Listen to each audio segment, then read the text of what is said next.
Welcome. It's nice to see you here. My name is Nancy Najelski. Our guest artist today is Joey M. Robinson. In the less than 2 years that I've lived at Horizon House, I'm still amazed every day at when I talk to somebody and find out that maybe we have just 1 or 2 degrees of separation from each other, no matter where people grew up or anything. So I'm going to share a little bit about a 1 degree of separation with our artist today and other people. So Joey's life began in Newark, New Jersey. He says he began as an artist at the age of 9 years old. In his teens, his family moved to Durham, North Carolina. His 9th-grade teacher gave the class an assignment to research and write about an accomplished African American. She wrote the names of 30 noted Black Americans on pieces of paper and put the papers in a jar. Joey hoped he would pick someone famous, like maybe George Washington Carver or Harriet Tubman.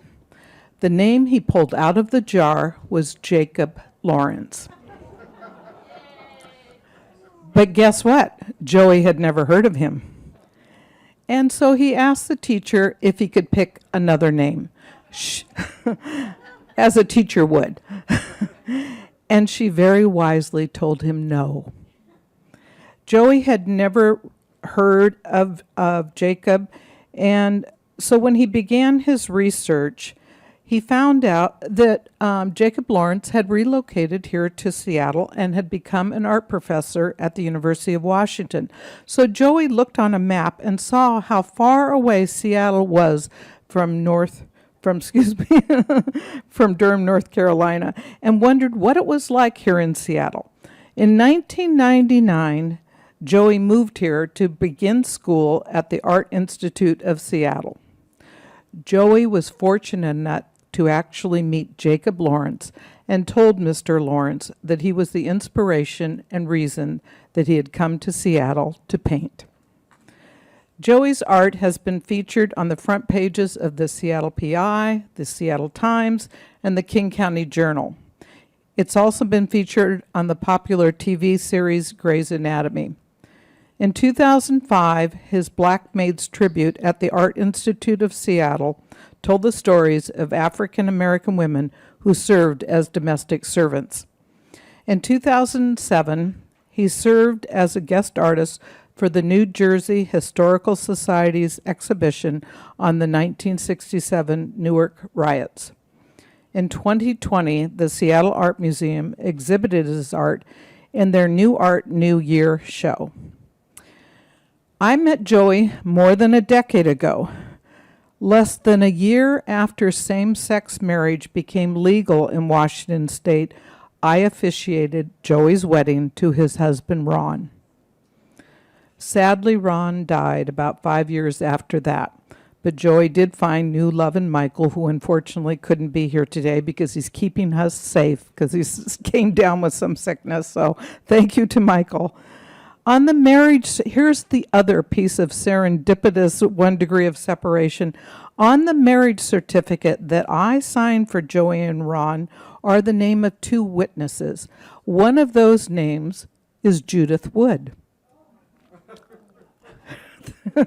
She's a fellow resident, if some of you don't know Judith. At the time, I didn't know Judith because I wasn't living at Horizon House. So who could have even guessed that 9 years after signing that marriage certificate for Joey with Judith's name on it, that I could call Judith a fellow neighbor and that I would be introducing our mutual friend, Joey Robinson. So please join me in giving him a warm welcome. Thank you, everyone. Thank you for having me here at the Horizon House. This means the world to me.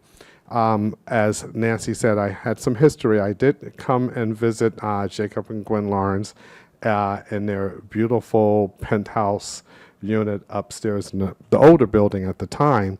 And when I walked in, I was thinking, they said, well, mutual friend arranged the lunch. And so she says, well, she said, I don't know what to expect. And I said, okay. So I walked in.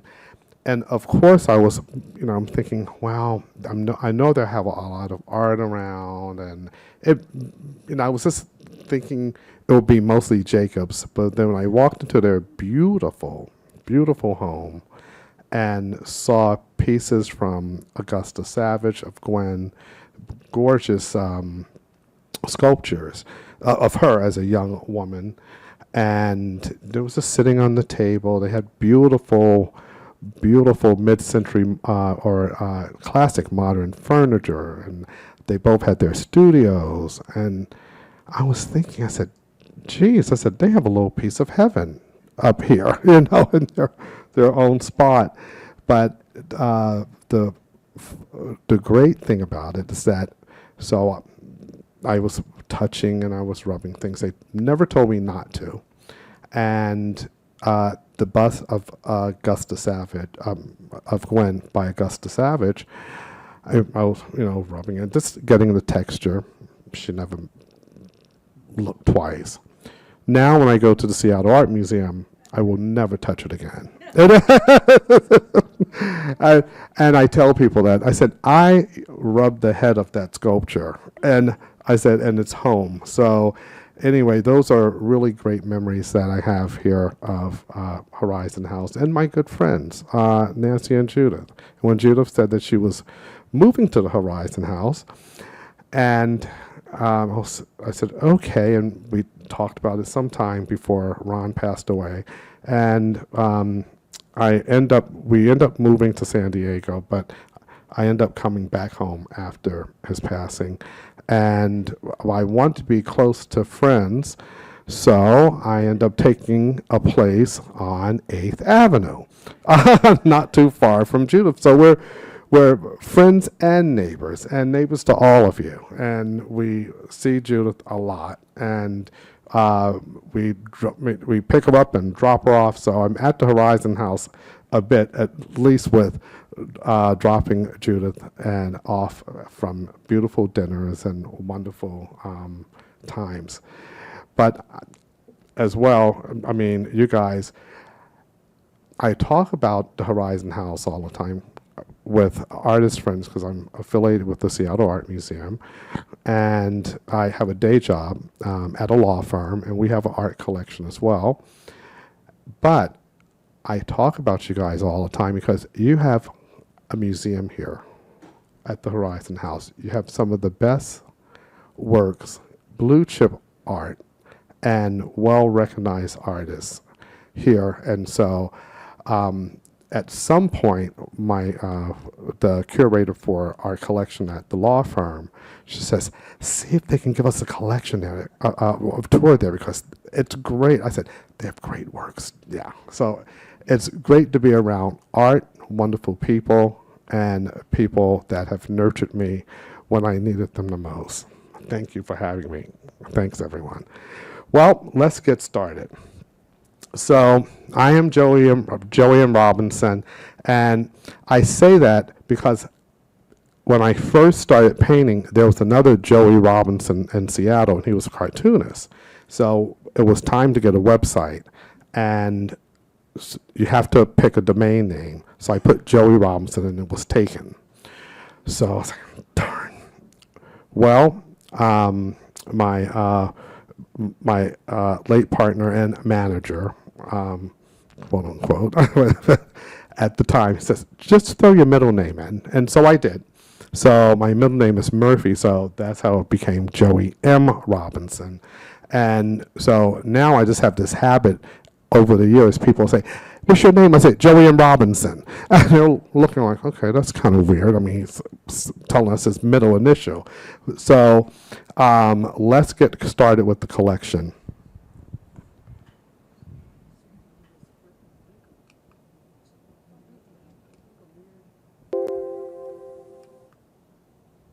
Black Maids. And as Nancy gave you a little history on it, the Black Maid collection was a collection I came up, I started playing around with in 2000 to 2003. And I was reading stories and researching stories about women, black women who served as domestics. And mostly, of course, this has been from slavery to even current. But the ones that I am going to share with you today are two really poignant and serious stories,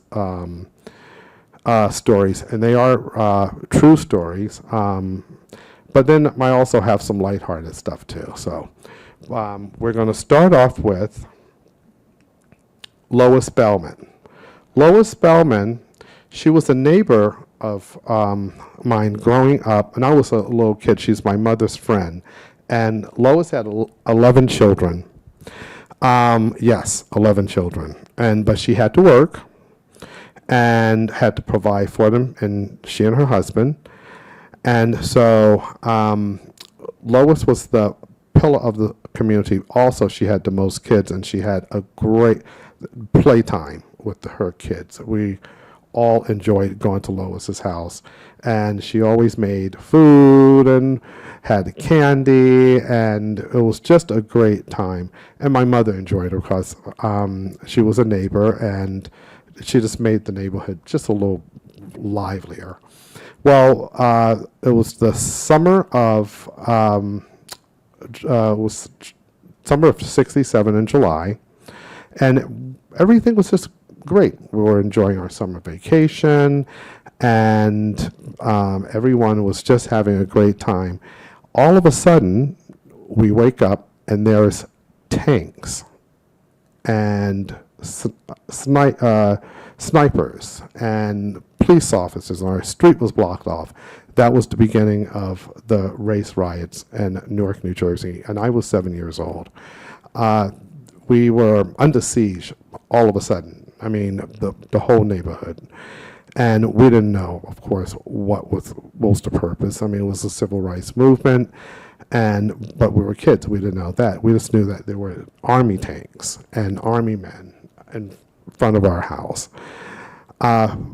Well, things got really just chaotic, and there was looting, and people were angry, and there was an uprise of civil rights. So we had to stay down. It was really hot, and we had to stay down. They told us we couldn't have our heads in front of the window because someone would think it was a sniper, and so we were all scared. So for 1 week, my mother had to cook from her knees onto the stove, and we had to just stay on the floor. And there was gunshot, and one particular night, it was raining, and Lois had just had a newborn baby. And so we had a rainstorm coming in just heavily, and she reached to close the window to make sure the baby didn't get wet, and she was shot to death 4 times. She may have survived, but she was dead on arrival when she got to the hospital because it took 45 minutes for the emergency vehicles to get through. And so she had bled to death. And it was just chaotic. The entire neighborhood just screamed and cried. And it was the saddest moment. A person just, something simple as opening up the window, closing the window for her newborn baby. So this really got things going with me when I started painting the maids and researching them. And Lois was my first research because I was familiar with the case. And so she was my first maid I painted, and this is in tribute to Lois. I'm an abstract artist, so she wore uniforms going to work, and she had white uniforms. So the white is a part of her uniform that I'm kind of representing. She was very, very beautiful. So always had a lovely hairstyle. She wore red lipstick. And so all this is just a tribute to Lois, with her lips and her white nurse's kind of maid's uniform. So, but Lois was the one that got things started. Unfortunately, I did some research, and I think there's like 5 of the 11 kids still living. That it was just horrendous. They all had really hard lives after their mother was killed, and they were all misplaced and placed in different homes. So it was a sad story, and it still is. Let's moving next. Next, we have Elizabeth Keckley. Has anyone ever heard of Elizabeth Keckley? So you know that Elizabeth Keckley, her story is probably just as horrendous as Lois's, but Elizabeth Keckley was a slave born in slavery and bought her freedom. Elizabeth Keckley was also the product of a mixed, not a marriage, but a mixed race.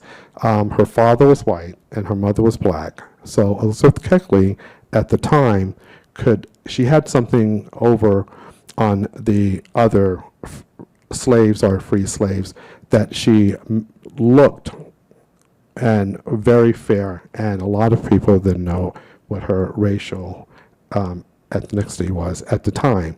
So they kind of assumed that she was, black, but also she kept better jobs because she simulated looking white. But her life was not a bowl of cherries either. But she did become a notable dressmaker for very wealthy women in Washington, D.C. And one was Mary Todd Lincoln. Mary Todd loved Elizabeth dresses, and she thought she'd be a great access in the White House, so she hired her for her personal dressmaker. And Elizabeth became really close to her. It's a long, long story. But she and Mary became very good friends. And that was actually her demise, that they became friends. Of course, Mary became a widow, and Elizabeth stuck in the White House with her as a friend. And but Mary was also suffering, and she was sick. And so Elizabeth was there to the very, very end. And she felt that, so Mary had difficulty. She was the first widow, the presidential widow, to receive a widow's pension, because she didn't have any money. So the Congress, they passed this new bill saying if widows didn't have money, most had money because they came from affluency, but President Lincoln did not. So she was the first recipient of the widow's pension. But Elizabeth stuck in with her, and she thought she was doing her a favor, and she wrote a book. And it was called, and I can't remember the name right off the top of my head, but I did see it. I didn't read it, but it was called like Behind the Scenes of the White House. And it was published, but Robert Todd Lincoln thought it was a disgrace, and how dare she embarrass his mother. So he had the book banned, and she was also discredited and end up having to leave the White House. and actually died in a home that she had started. She and Frederick Douglass had started for the Insulin. Well, she ended up having to go there, and she died in that home because she was discredited by Robert Todd Lincoln.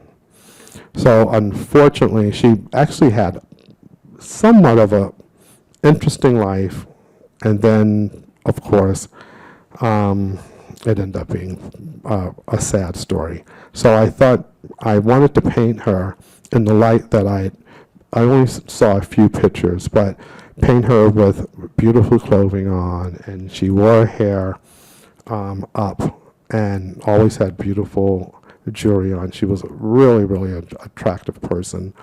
So this is Elizabeth Keckley.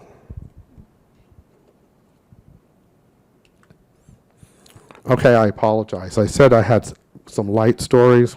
This isn't light. So we get to the light side after we go to abstracts. But this is the third image I used, and her name was Lena Baker. And Lena Baker was the first woman to die in the state of Georgia of capital punishment. And so she died, they electrocuted her in 1945. And so it was a long story, but she was the maid of a mill owner, and their friendship and relationship was abusive. And so she was defending herself, and out of defending herself, she shot him. He died. And she was basically, within 9 months, she had all white jury, all men, and they gave her the death sentence, and that was the electric chair. They asked her, they said, "Do you have anything to say?" And she said, "I have nothing to say." She said, "I'm ready to go home to be with my God." And that was, so she died in 1945. She was buried unmarked grave, and just in 2005, the state of Georgia exonerated her. Of course, that situation left kids and just a family that was never regained cover. There was a movie out called The Lena Baker Story just about 4 years ago. And I went to the movie because I read about her, and I wanted to see how well I depicted her life. But I couldn't look at the movie. I walked out. It was just too hardening. And I still haven't looked at it. I tried to look at it from home on my DVD, or at the time. And so I'll cross that bridge when I get there, but her story was just horrendous. And the only picture they had of her was this, they had a mug shot, and she had a scarf on and glasses. And the only reason I didn't put a mouth on it, because she said she had nothing to say. So, but Lena Baker and her legacy should not be forgotten. So, any questions on the Black Maids or anything like that? This was in, Cuthbert, Georgia. Yes. 1945. Wasn't the friendliest place for her, so. Okay. Now for the fun stuff. So I had, and these are all on paper, and it's called Sayulita, Mexico. Many of you probably have been there. It's right, it's north of Puerto Vallarta. And so I went down. I needed a vacation it was February. So I went down with friends. They said, "Bring your art supplies. You can paint." And I was thinking, no, the only thing I want to do is rest. Well, I ended up painting, and I was there for 15 days, and I painted 14 days. And it was really great. I painted outside in the sun, and it was just great. So we're going to go through some of these. And it was what I pictured in Cellulator and the colors and captured. And remember, I'm coming from Seattle in February, so my eyes, I really got accustomed to some nice color. So I'm just going to go through some of these, and this was 2007. And so I'm going to go through these. I thought we needed something light after the black maid, so let's have some color here. So, and this is of the water and ocean and land and pink, which I never use pink, but it was nice to use pink in this one. And then I call this one Fiesta. And a Fiesta was just Fiesta colors. So, story behind this one. This is on paper. So I painted this, and I came back, and I was offered an exhibit. So they asked me at the gallery if I can do it on canvas. So I had to duplicate it in a way, not being in Puerto Vallarta. So I did, but this is the original paper piece right here. And that's just shots. I took pictures, so I just wanted to share where I was when I was painting these. How big are you? They are about 20 by 30 on cotton bond paper. So there's really heavy, thick paper. What kind of paint? Acrylic paint.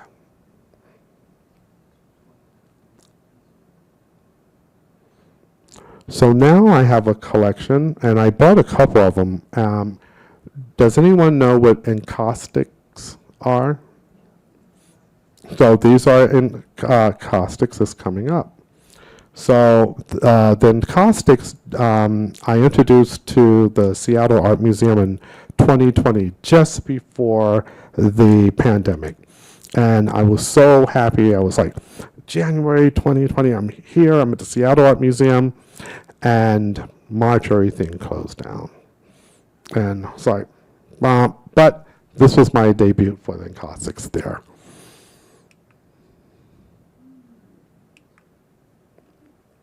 And these are I call them Northwest colors, because a lot of Northwesterns, they love color, but they don't want it in their homes. They want to see it, but they don't want to buy it. So, but a lot of greens, and that's a dark green. Actually, I think that's just maybe maybe this one. Nope. I did a collection of them, so it's not that one, but it's that color scheme right there, and that's a forest green. More green. Blue, and that's it. Thank you so much, everyone. I had a lot more. I had to taper this down. I didn't want you guys having to pack a lunch. But I really, really appreciate being here at Horizon House.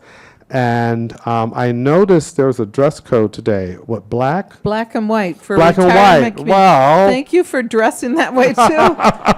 Thank you very much. Thank you so much for having me here. Are there questions? Is there any Anybody questions have any I can questions? answer? Sure, Elizabeth. Describe the person in your poster. Well, this was this is not actually this is a maid, but it's not a person. I've not researched it, but I did I'm showing a collection of these at the Plymouth church at this time, and it's right now Women in History. So that's going on now at Plymouth. church, and I'm a member there as well. So that kind of helps having an exhibit there. So. And these are the encaustics. So I bought them because, so encaustics date back from the Egyptians. And on the esophagus, they would use wax, tree resin, and then whatever color they can use from berries or leaves. And so this is the method itself is a really ancient method that's still being used. And you normally put it on wood because wax will move. So these are, I just wanted people to see that they are wax and not paintings. And the process is pretty lengthy because you have to you have to heat up the wax and then put the tree resin in and then the color. And it's really time consuming, but I get a lot of enjoyment out of it. And especially in the winter, it's great because it's warm. Any other questions? Well, I want Joey to do an encaustic outside my front door, yes. and he's promised me that, I'm commissioning him to do it, but I want to come home to it, something that, to meet the encaustic, rapport. So what she's saying is that she's commissioning Joey to do one of the encaustics outside her front door. Yes.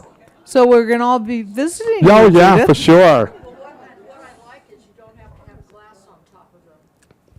The art committee has kindly lent me a piece of, at least some brightly colored art, but it's all blurry. Oh, anyway, I think art is a wonderful way to come home. And so at any rate, I love the art here at Horizon House. Anyway, chair of the art committee did lend me a piece from the collection here so that I'd have something colorful to come home to. But Joey has promised me that he would do an encaustic, and the sooner the better, so I have it before I die. But anyway, what I like is that they don't have to have glass put on them. So they're very they're very tactile. And again, I love that finish on them because I have very bad eyes, and the glass is just a glare. So where the lighting in my hall just is on it. So anyway, that's our. Thank you, Judith. Tell us your apartment number. What's your apartment number, Judith? 1102. 1102. Everybody go see it, but Joey, first let us know when you complete it. Well, I better get busy. Yeah, you better. You got pressure now.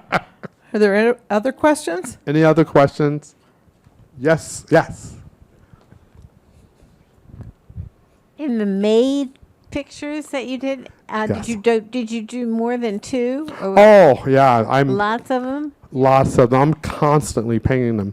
Did So their families? I mean, did you get to know their families or the descendants or anything? No, I didn't. I did get a phone call from the one Lena Baker.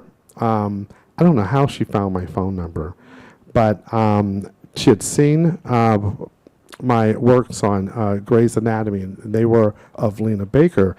So, and she lived in Kent, and she said Lena Baker was a cousin of hers, and she wanted to tell me about her, and I listened, and she told me that she sang in church, and she was a good person, and that she was one of the, she was at the time the lady that called me. She was a young girl, she said, and the community was devastated by her death. So, but that's, and I did offer to take her out to lunch, but I never heard back from her. But that's the only family member I have heard from. Surprisingly, I've not heard from Lois Bellman's family, which she does have kids that are living in. They're in New Jersey, but have not heard anything from them. I tried reaching out, but couldn't find them.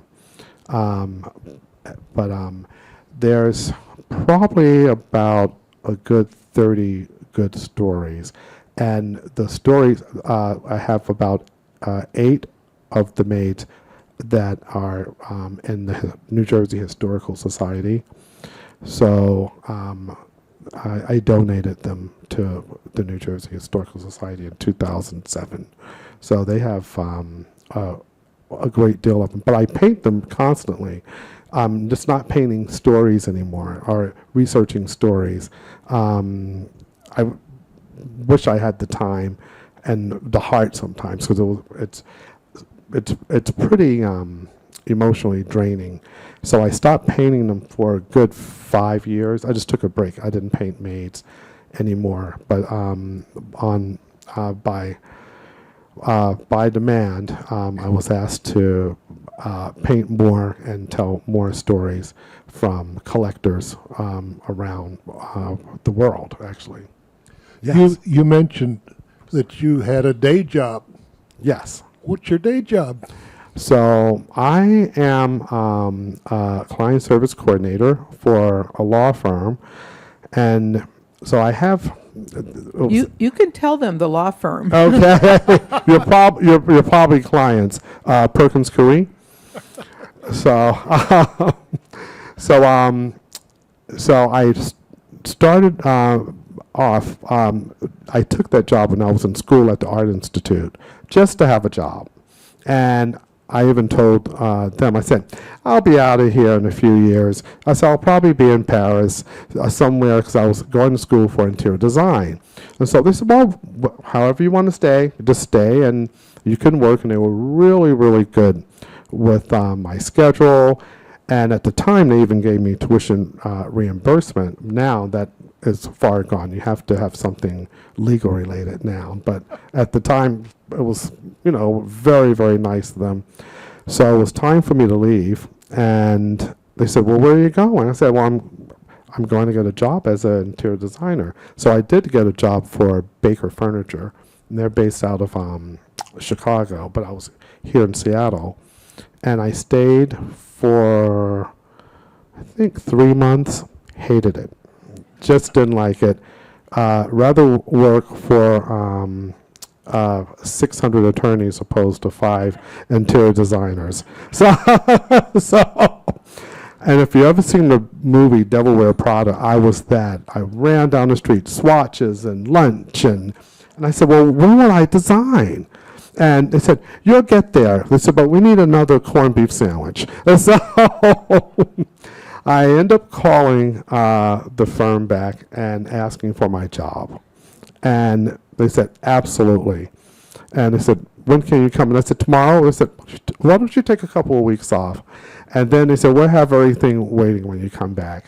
And they did. And so I have an interesting job. So I work with they have an art collection as well. So I work with the curator.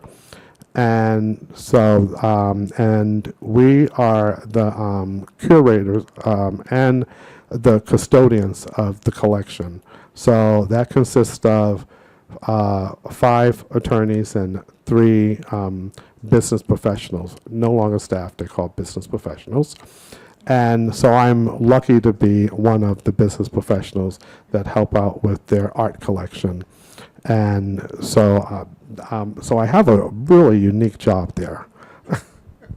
Joey, why don't you share how it was that Grey's Anatomy came about?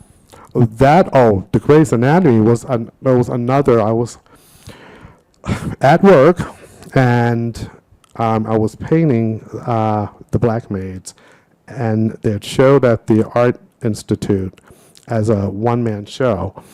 And so I get this phone call, and a friend who had a friend that had an art gallery in Pioneer Square was looking for black artists. And so she said, I thought of you. She said, you have heard that show, Grey's Anatomy? So, and I don't look at TV much. I said, yeah, I have heard of that show. She said, well, they film it. She said, some of it here on location in Seattle. She said, and they have a character that's getting a new apartment, the set, and he wanted to get black artists from Seattle, because the show was supposed to be, well, some of it was filmed here, but it was basically Hollywood. And so I thought, okay, why are you calling me? So she said, would you like to show some of your stuff to them? So I thought, sure, what do I have to lose? So I'm still sitting at my desk. She said, can you send this person some images? And this is before iPhones and stuff. So I had to download the pictures and then send them to her through however we sent them. And she did receive them, and she said, I'll show these to the actor. And I was thinking, okay, well, that's a fat chance. But then I get a phone call from Touchtone Pictures that followed up with her phone call. And I was thinking, I thought maybe, I'm not going to take this serious. And she said, we're serious about using your art. And so she said, well, give us a couple of weeks as they're filming on location. I did. I was very patient because I didn't think anything would happen. And they did call back and Touchtone. So they picked me as one of the artists that would be in his apartment. And then it was negotiating. Of course, good thing I worked for a law firm. They took care of the contract. And it was really just all of a sudden I was looking at Grey's Anatomy and looking at my artwork and on their credenza. And they didn't use the artwork. I actually just sold the original artwork last year, which I didn't want to, but I had a collector that I couldn't say no to. And but they wanted high resolution photographs. So at the time, now I can just take a picture of my phone. But at the time I had to go to a photographer and he had to do the high resolution and he wasn't working fast enough and I was telling him hurry up because they may change their mind. But we ended up getting the photographs and they are now history of Grey's Anatomy. Unfortunately, the actor got fired. So his name was Isaiah Washington, and it was a big scandal. He got fired for sexually harassing someone on the set or something, so they just pulled him. And I was so mad with him because I said, well, there's my job. So, but if you look at reruns, they are still there. Thank you. Any other questions? Yes?